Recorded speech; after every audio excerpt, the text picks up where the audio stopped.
Hello বন্ধুরা, কেমন আছে সবাই? বাগান চর্চা ইউটিউব চ্যানেলে তোমাদের সবাইকে স্বাগত। বন্ধুরা, বেলি ফুল গাছের কিন্তু এইবারে ফুল আসার বা গাছে ব্রাঞ্চ আসার সময় প্রায় হয়েই গেল। গরম পড়ার শুরু থেকেই কিন্তু বেলি ফুল গাছে আস্তে আস্তে এবারে নতুন শাখা প্রশাখা বেরোবে এবং ফুল আসবে।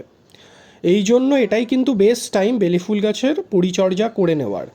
এখন যদি সঠিক পরিচর্যা করা যায় তাহলে কিন্তু সারা গরম জুড়ে বেলি ফুল গাছে অসংখ্য বেলি ফুল হবে এবং তোমরা ফুল গুনে শেষ করতে পারবে না। তার জন্য কিন্তু এখন সঠিক দু তিনটি পরিচর্যা করে নিতে হবে। এর জন্য প্রথম যেটি করতে হবে সেটি হচ্ছে গাছের কাটাই ছাঁটাই। বেলি ফুল গাছে তোমরা সবাই জানো প্রুনিং অত্যন্ত একটি গুরুত্বপূর্ণ বিষয়। বেলি ফুল গাছ যত প্রুনিং করবে তত কিন্তু গাছে ফুল আসবে। এবং সবচেয়ে বড় কথা, বেলি ফুল গাছের প্রুনিং কিন্তু সারা বছর ধরে করে যেতে হয়। কারণ বেলি ফুল গাছে যেই ডালে ফুল হয় সেই ডালে কিন্তু পরে আর ফুল হয় না, সুতরাং সেই ডাল প্রুনিং করে দিতে হয়। এবং ডাল কোথা থেকে প্রুনিং করবে সেটি হচ্ছে কিন্তু অত্যন্ত গুরুত্বপূর্ণ। এবারে আসি বেলি ফুল গাছের প্রথম এখন যেটি করতে হবে, তোমাদের সারা বছর বেলি ফুল গাছটি যেই টবে ছিল যদি সেই টবে রুট রট হয়ে যায়, বা রুট রট নয় মানে যদি শাখা প্রশাখা বা এই শেকড় খুব বেশি হয়ে যায়, তাহলে সেই শেকড় বাকড় বেশি হওয়ার ফলে কিন্তু বেলি ফুল গাছ বৃদ্ধি আর হবে না, থমকে যাবে। এই জন্য রিপটিং কিন্তু এখনই করে ফেলতে হবে।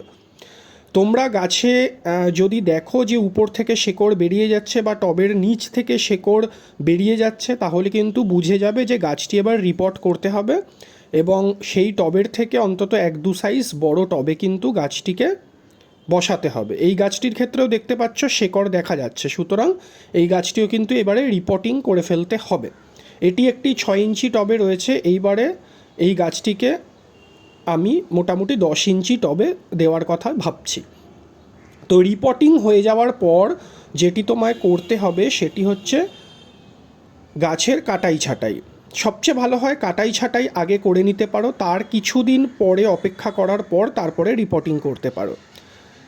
প্রত্যেকটি ডাল কিন্তু এখন একটু কাটাই ছাঁটাই করে দিতে হবে। হার্ড প্রুনিং কিন্তু এখন করা যাবে, হার্ড প্রুনিংয়েরই এখন টাইম। তুমি আমার দু একটি গাছ লক্ষ্য করলে দেখতে পাবে গাছগুলি একেবারে হার্ড প্রুনিং করা আছে, আর কিছু কিছু গাছ এখনও প্রুনিং করা হয়নি। আমি প্রুনিং এর মধ্যেই করে দেব। প্রুনিং করার পর কিছুদিন অপেক্ষা করার পর তারপরে গাছগুলিকে কিন্তু রিপোর্টিং করতে পারো। রিপোর্টিংয়ের সময় কিছু খাওয়ার তোমাদের বেলি ফুল গাছে দিয়ে নিতে হবে। প্রথমেই বলে রাখি, পুরো শীত জুড়ে যারা বেলি ফুল গাছের সঠিক পরিচর্যা করো তারা নিশ্চয়ই পুরো শীতটা জুড়ে 10 দিন 15 দিন বাদে বাদে সরিষার খোল জল দিয়ে গেছো। কারণ বেলি ফুল গাছ কিন্তু সরিষার খোল জল অত্যন্ত পছন্দ করে এবং সরিষার খোল মিশানো জল কিন্তু বেলি ফুল গাছের খুব ভালো একটি খাবার। এবং সেই খাবারের উপাদান কিন্তু এখনও মাটিতে মজুত রয়েছে, সেখান থেকে কিন্তু গাছ খাওয়ার অবশ্যই পাবে। এইবারে আসি, আর কি সার এখন দিলে গাছটি খুব ভালো হবে। এটি 10 ইঞ্চি টবের জন্য 1 মুঠো হাড় গুঁড়ো, 1 মুঠো শিংকুচি, 10 থেকে 12 দানা DAP, 1 tablespoon super phosphate, 1 tablespoon নিমখোল এবং 1 টেবিল স্পুন লাল পটাশ বা মিউরিয়েট অফ পটাশ, এই কটি জিনিস মেশাতে হবে। এবং সঙ্গে আরও 10 থেকে 12টি দানা বা তার বেশিও দিতে পারো মাইক্রোনিউট্রিয়েন্টের দানা দিতে হবে। এই কটি সার একসঙ্গে মিশিয়ে নাও। অবশ্যই বাজারের মিক্সার কিন্তু ভালো কাজ করবে না।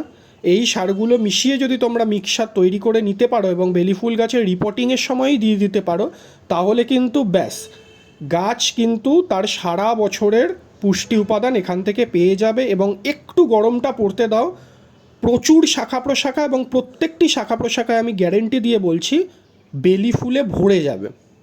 সঙ্গে তোমরা চাইলে যখন বৃষ্টি থাকবে না সেই সময় একটু সরিষার খোল জল প্রয়োগ করতে পারো, তাতে কিন্তু গাছে দারুণ ফল পাবে এবং বেলি ফুল সারা বছর ধরে তোমরা পাবে।